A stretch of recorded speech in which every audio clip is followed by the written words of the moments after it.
Welcome, welcome, welcome. This is a special edition of the RO Sports Show. We're doing the MLB 2018 playoffs. So, of course, since that's starting up, we wanted to give it its own show. Here with me, Joey Bennett, our RO Sports MLB analyst. And we appreciate you joining us. Now, we're planning on kind of separating this, talking about the National League first and the American League. So let's start with the NL. Of course, the Rockies and the Cubs got everything off to a fantastic start, as the playoffs usually do, with a 13-inning marathon. But real quick, let's touch on that here for just a second. I know a lot of people were expecting the Cubs to not only move forward from this game, but to possibly win the whole thing. Did it surprise you a little bit the Rockies were able to get the victory? It did. I was kind of shocked. I didn't exactly know who to pull for, but I was kind of figuring that the Cubs would pull it out. But it really did shock me. Great game. Amazing. If that is the best game we have in the playoffs, it will not be disappointing. It was a great game for sure. Got a little bit past my bedtime, but I made it to about the seventh inning. As it did most people's bedtime. I'm not sure what time it ended, but it had to have been after midnight. It was well after midnight. Yeah. It was well. But I mean, that's what you get in the playoffs with any sport, really. But, so the Rockies, this is kind of reminiscent of Rocktober, if you will, back in 2007, which, gosh, was 11 years ago now. Yeah. We're going to move forward here and talk about it, but do you think the Rockies stand a chance moving forward? I don't. They're coming up against a very good Milwaukee team. I don't anticipate them. I think they'll pull out a couple of games. I don't think it'll be a sweep necessarily. But you've got a ton of talent on that Milwaukee team. Not that the Rockies don't have some great guys. But I think the having to play in that play-in game, right. Definitely may affect them a little bit. Long game, as I heard one commentator say, nobody was happier about it being 13 innings and almost 5 hours than probably the opposing managers. So probably Milwaukee was very excited. I mean, they do get a couple of days or a day off, I guess. Yeah. But kind of hard to recover from that. But they'll be prepped. But I don't think it necessarily be a runaway. But I think Milwaukee will come out with it. And talking about the Cubs, since they're done now. Again, they were sort of a favorite. Actually had the best record in the National League. So do you think it's, I guess the word is fair, for these teams to win that many games, end up in the wild card, and then you're done? One and done. There's been a lot of talk about that I've listened to over the last couple of days. I don't know that you can make it any fairer. Right. It is kind of unfair, but I don't know of a way to make it any fairer and not have 5,000 postseason games and just let everybody in the playoffs like the NBA does. But I don't know. That's really tough. It's really, really hard to say everything is leveraged on a one-game play-in game, but it makes for some really exciting baseball. It kind of changes the rules a little bit. You can kind of throw everybody in the kitchen sink out there to pitch. You don't have to. There is no tomorrow. Right. Essentially, but fair is a tough word, but I think it's a very good setup. I really like the way it's handled, the way it's set up, makes for a very interesting situation. I like the way it's set up too, and it just goes to show you how important it is to win your division. So you don't get stuck in that game. And you're right, you literally have to throw everything in there because it's win or go home. But again, that's why you need to win your division, because you're in that play-in game. You want to put your best starting pitcher out there. You're sending everybody out there to pitch if you need to, but then you have to turn around 2 days later, and you could potentially be drained. Resurrect, and that's the thing. You see a lot of times they don't always put their best pitcher out there, but maybe not their first. Their game one starter, because they can't waste him.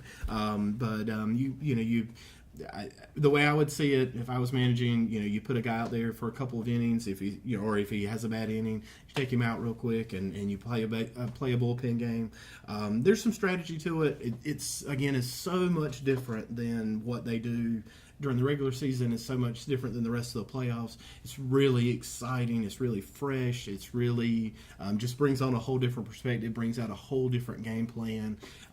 So it's really exciting as a baseball fan to sit and watch. It is. As long as my team's not playing it. Exactly. And we pull for the same team, the Braves, and we're going to get to them here in just a second. But let's move forward. And you mentioned the Rockies-Brewers matchup a minute ago. I was doing some research, and I realized this was the first postseason that these two clubs have ever met. believe it or Really? not. Of course, that's more so the fact that Colorado hasn't been there very It much. hasn't existed. Very long. And for that matter, really, the Brewers haven't either. Yeah. Of course, they made the playoffs a lot before the Rockies were even a team. Yeah.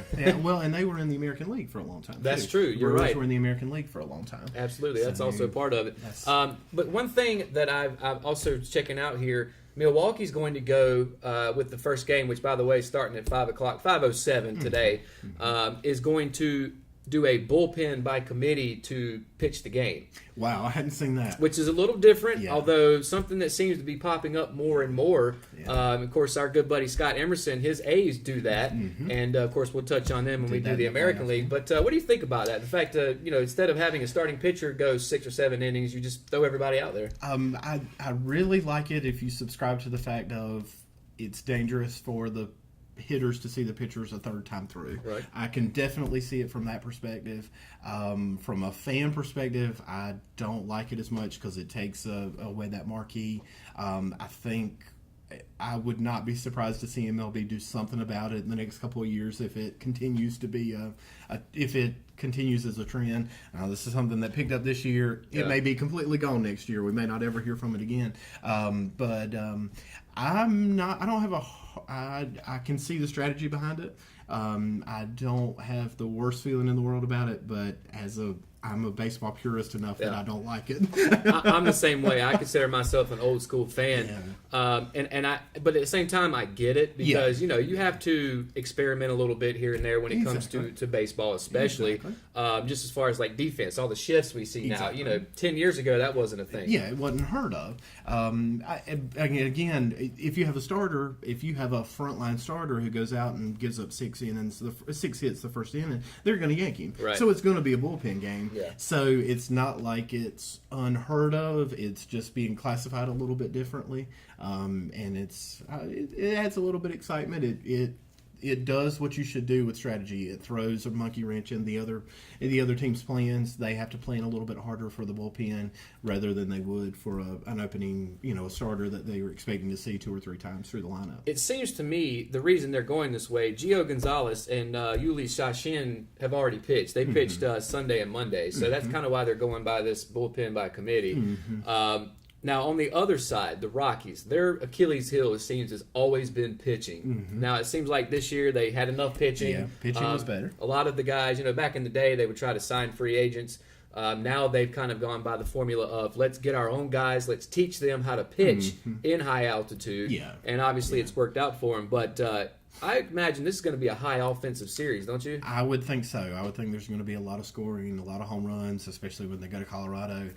It's probably going to be a nail biter. Yeah. Probably going to be a lot of runs scored, a All lot right. of offense. So we're going to do this piece by piece, moving forward. Who are you taking, Rockies or Brewers? I would say Brewers. All right, I'd yeah. say I have to go with the Brewers. I'm going to go with the Brew Crew too, and simply because of what I just said. The Rockies, I think their pitching overall is not as good as the Brewers. Yeah. The Brewers have a really, really good bullpen, Yeah. and obviously in the playoffs you have to have a good Yes. bullpen, Yes. which I'm afraid is going to be the Braves' mistake. But we'll get to that. Talk here about that in a minute. Yeah, I think it's going to be a matter of almost like in a football game, whoever scores last before the time runs out. May I end kind up of see it being like that in this series, where it's going to be like whoever can score the most runs in 9 innings is going to win. Yep. I just think as far as getting the edge, that's going to be the Brewers because of their pitching. So I think it'll be an exciting matchup. absolutely. Well, I think at this point everybody's got a shot. Right?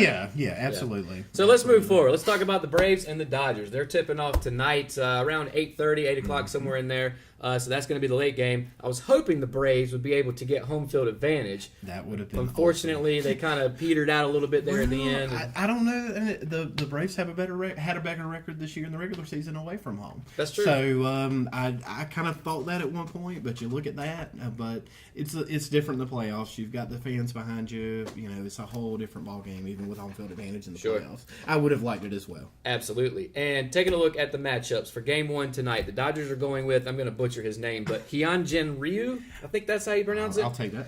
And then Foltz, he's going for us, Mike Fulton Evans, who I think is a budding superstar, personally. Yes. Of course, I'm a little biased, but even if I wasn't a Braves fan, I think he's an up-and-coming pitcher. I think he's got a good shot at a long career. I think we have a good shot at winning Game 1. Yeah, I like Game 1. I think there's a good opportunity there. All right, so here, of course, is going to be some kryptonite. Clayton Kershaw's hanging out there. They're expected to start him Game 2. And he's going to be facing off against Anibal Sanchez for us, who's kind of been a reclamation project this year and has pitched very well. Do you think that when they end up going back to Atlanta, we're going to be up 2-0, down 2-0, 1-1? I'd say probably 1-1. Yeah, I don't think it'll be a sweep either way, but I think probably 1-1. I'm kind of like you. I think tonight is probably a pretty good gamble for the Braves. Kershaw is fantastic in all kind of ways. I think Game 2 will be a close game, but I think Dodgers will probably pull it out. And, of course, Dansby Swanson got hurt towards the end of the year. I don't think they put him on the roster. I'm not sure what the final decision was. I know they'll reevaluate him at the end of the series. Right. Either way, he's probably not going to have much to do with this series. Do you think that's going to affect it at all? I would love to say that he would, just because he's a starter. He's a great player. But Charlie Culberson has been awesome. His twin? His twin, literally. If you don't know them, they look almost identical. There's some age difference there, but comparing the two side by side, they could be twins. But I think I'm not worried about that roster spot as much, or that defensive spot as much as I was. Had it been somebody else, honestly, the biggest reason I hate that is because we don't have Charlie coming off the bench. I would love to see Culberson come off the bench in the 6th, 7th inning, something like that would be an awesome asset, I think. Yeah. But I expect he'll have a big series. He's got some postseason pedigree behind him, so I think he'll be a real asset. I would love to see Dansby in there because I think he can do some great things too at the right time. But I think Charlie will be great in his stead. Yeah, and Culberson having that experience with these same Dodgers just last year, and to me, he's one of those guys that is like a typical October hero kind of guy. That flies under the radar but ends up winning a game or two for you. Exactly. Big hitter, big time. Yeah, absolutely. Let's talk about Ronald Acuna for a second, because he came on the scene, has killed it. He was injured for a month or so there, but has killed it this year. Pretty much defied expectations, even though those expectations were pretty high. How do you think he's going to do coming in as a rookie for the playoffs? Somebody compared him to I think if he hits a home run in the series, he'll be one of the youngest. I think he may have beat out Andrew Jones. I was going to say, but I didn't realize that. Somebody brought that up on one of the games I was watching this week. But I don't want to say that he'll underperform, but I don't expect him to just be a superstar. I hope he'll have a good, solid series. I'm hoping he'll play some good defense and get some key hits. I don't want to say that he'll be MVP of the series or anything like that. Yeah. But I think that I'm hoping that expectations will kind of be managed with him internally, and I think he'll go out and do a great leadoff. I think he'll, have a good series. But really, really excited to see him get some exposure in postseason baseball. And obviously the Braves have really put it together this year with a lot of young guys. But I think bringing on Acuna has really energized the Braves and helped them along to this record that they ended up with. Absolutely. The whole team being so young has just re-energized the you can tell the dugout is just excited in a way that it has not been since the baby Braves of a decade ago. But a really, really exciting time. All right. So prediction time. Who are you taking? I'll take Atlanta. I'll take Atlanta for this series. It's going to be a tough one. It may even go all 5 games. I just said all those nice things about the Braves. I do want to point out, before the season started, we did a sports show about it, and I picked the Dodgers and the Astros to make it to the World Series. Oh. I'm going to stick with the Dodgers, and I'm going to have them moving on from this series. Unfortunately, to me, as a Braves fan, I was just happy for us to make the playoffs because I think we were ahead of schedule. Absolutely. I figured we'd be around maybe a couple games over 500. So for us to go 90-72 and have the year we did, to me, was great. Of course, I'd love to see us move on. Oh, absolutely. But if we don't, I'll still be happy with the season we had. Very, very happy. I'm the same way as a Braves fan. I could not be happier with the way the season went. Yeah. I'm a lot ahead of schedule. So to recap, we're both taking the Brewers over the Rockies. Yes. You're taking the Braves over the Dodgers. I'm going the of the way. So we're going to take a quick commercial break. We're going to come back, take a look at the AL, the matchups that we're going to see. Of course, recap the wild card game on that side, and find out who we're going to pick to make it to the World Series and ultimately win it. We'll be right back. Hi, this is Christina with Richmond County Hospice. I'm with Julie and Holly, and we're here to talk about how wonderful Hayden Construction was during our recent pipe bursting and flooding in our building. In 10 to 15 minutes, they were here, and they were already starting to work, vacuuming up the water, trying to figure out where all the damage was, what all they needed to do. They were so quick to get on the scene. They were here before I even arrived, and it was just reassuring to have them come in and take control. We are so thankful that they were here to help us that day. At Kyocera, we see your company differently. We see your documents, how they're accessed, what it takes to keep them secure, and how well your workflow is flowing. Kyocera helps your entire document infrastructure run more efficiently, securely, and cost-effectively. And what we see is an opportunity to integrate all of it.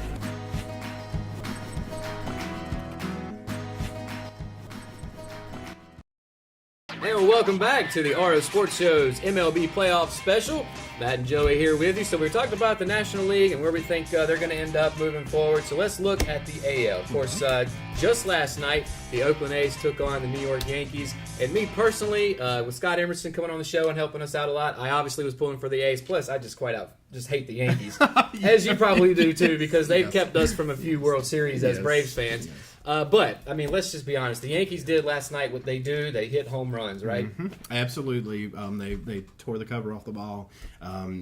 The pitching was not, especially the late inning pitching, was not what I expected from New York. I expected just absolutely shut down completely.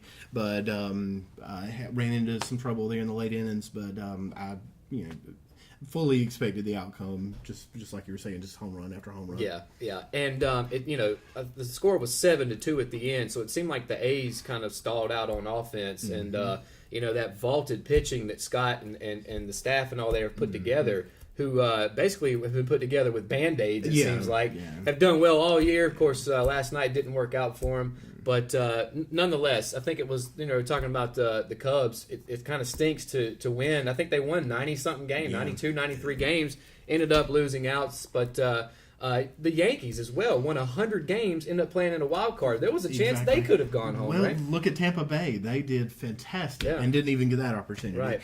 So a great division.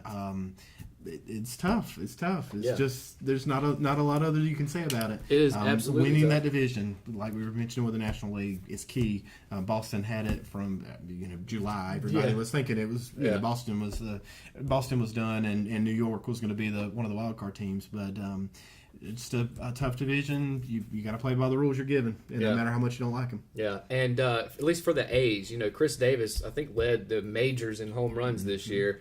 They were only able to score 2 runs. Matter of fact, I don't even think they had a hit till the 4th or 5th inning. So as I mentioned, it seemed like their offense stalled out. As far as their pitching, they went by that bullpen by committee approach last night. What do you think? Did that obviously didn't really work out that well because the Yankees jumped on them early? Well, I don't think it was. You just had the one Judge home run right there at the beginning. Right. That's one of those things. It could happen to anybody. It could happen to a starter just as easy. It could happen to the opener.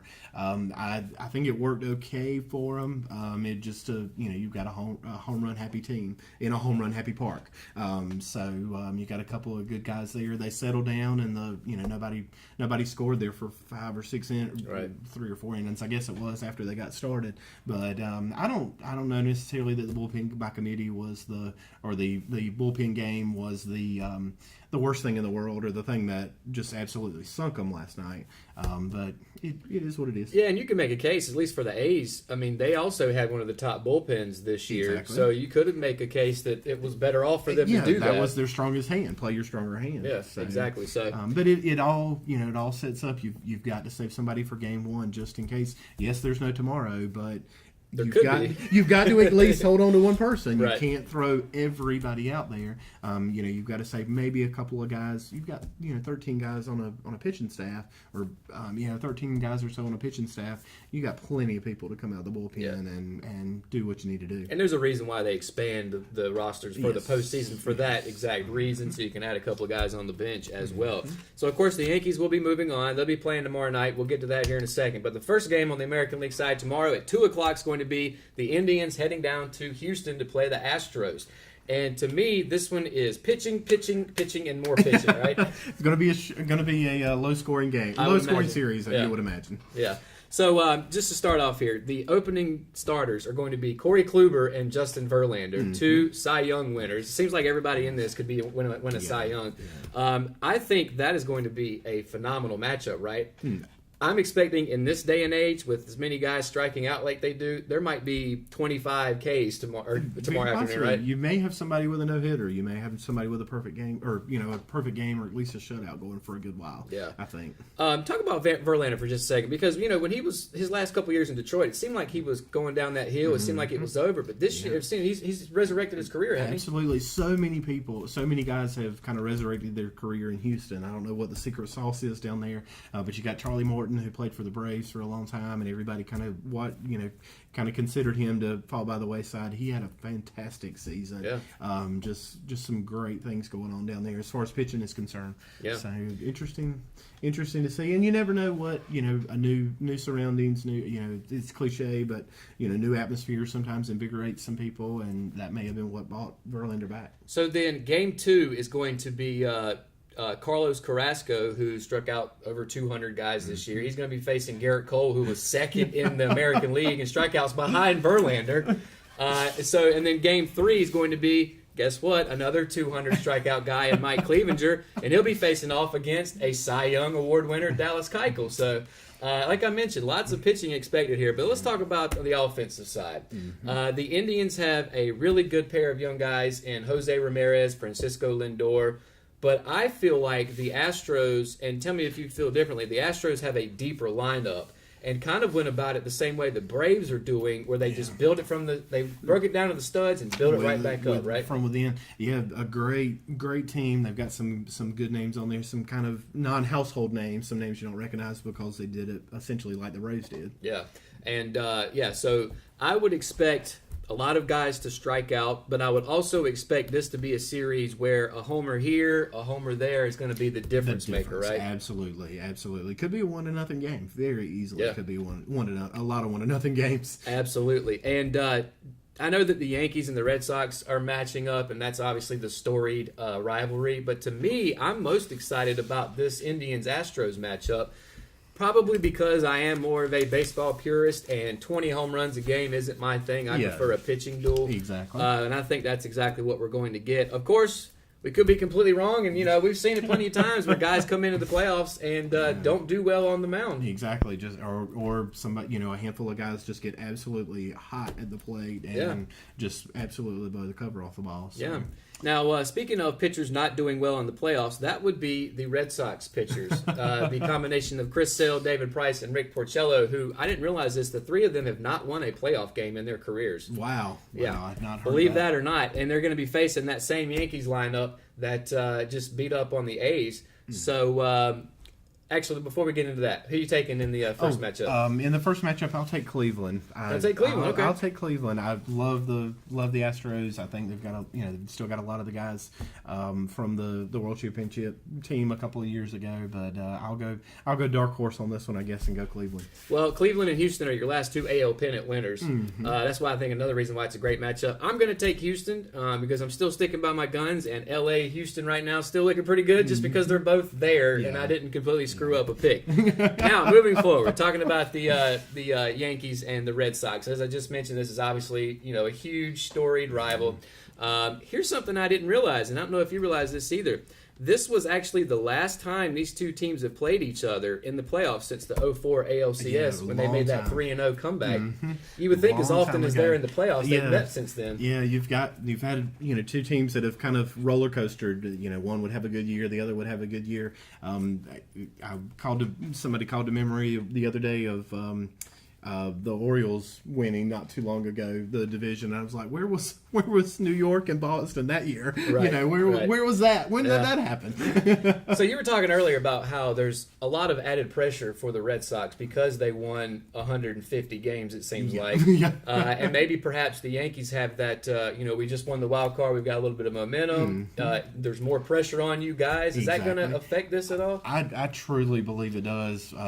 There is a tremendous amount of pressure on the Red Sox, I believe, to go out and prove to the world that the regular season does mean something. Right. Everybody is reset at 0-0 right now. Yeah. So it's amazing, but I think that there'll be a lot of pressure put on them. I do like how they didn't trail off at the end. They kept winning, they kept winning, they kept winning, they kept winning, they kept winning. A lot of teams would have just phoned it in or would have had a bad last couple of weeks because they were resting guys or because of this or because of that. But they still acted like they were being chased even though they weren't. Yeah. And I'm a firm believer that that's probably the best way to do it based on your talent and based on the people you've got. So I mentioned the Red Sox starting three in Sale, Price, and Porcello.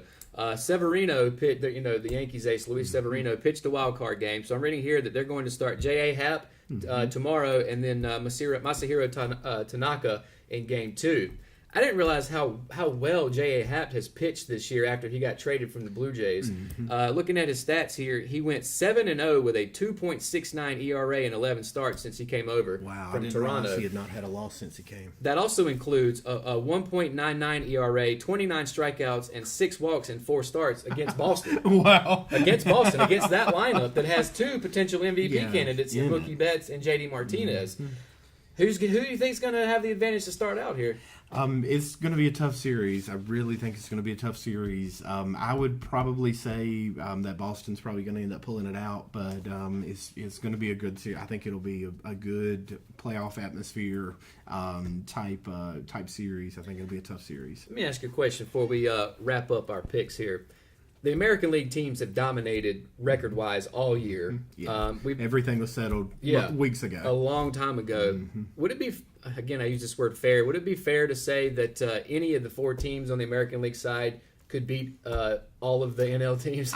I don't think so. I don't think so. I think I kind of like the perspective that I heard of, you had Boston, New York, and Tampa Bay who were playing 2 of the worst teams in the league a lot. So you had a lot of wins kind of piled up there. I think everything's kind of reset. I think, again, everybody goes back to 0-0, and all bets are off, I think, in the... I can definitely see your point. There is definitely some validity to it, but I don't know. It's going to be interesting to see how it does affect the playoffs. Yeah. All right, so let's figure out who's going to win this thing. So you're taking Boston in this matchup, right? Yes. I'm taking Boston as well. So let's stay on the AL side. You now have Cleveland facing Boston. Who you got going to the World Series? I'll go way dark horse and say Cleveland. I think Boston will be able to overcome the pressure for the first round, knock the Yankees off because of all the prestige around that. But I think they'll eventually get in their nerves and Cleveland will beat them. All right. Well, I'm going to take Boston and Houston. I'm going to take Houston, believe it or not, because I had that pick, and to win and make it to the World Series. Now, on the National League side, who are you taking to get there to play them? I'll take Milwaukee. Okay. I think Milwaukee's got some staying power.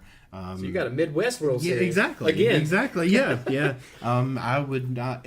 all 8 teams, you can make a case for all 8 teams legitimately, I think. So it's going to be a great series. It's going to be a great playoff run, I think. I think it'll be some really, really contested games. We didn't get a touch on this, but I loved having to have a 163. I loved having to have that last game. That added a whole new flair to the whole event. And it's amazing how you can play 162 games, and some people say it's too many, and be right back where you started. Not figure anything out. So you've got who winning it all? I've got now that's a very good That's question. the most important pick. I've got Milwaukee winning it all. Excuse Milwaukee, me. all right. Excuse me. So it's going to be the Harvey Wallbangers again from 1982. All right.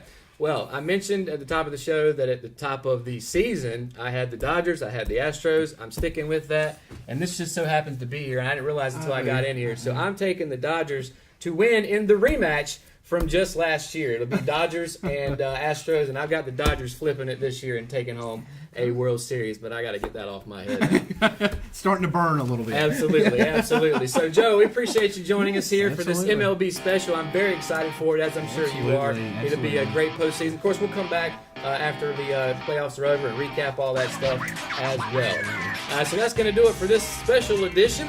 Coming up after this, going to be Live at 5, all your news and weather for Richmond County and the surrounding areas. And after that, the rest of the Oro Sports Show brought to you by First Health Orthopedics. We're going to be talking about NASCAR. Russell and I went out to the Charlotte Roval this past weekend. Had a great time.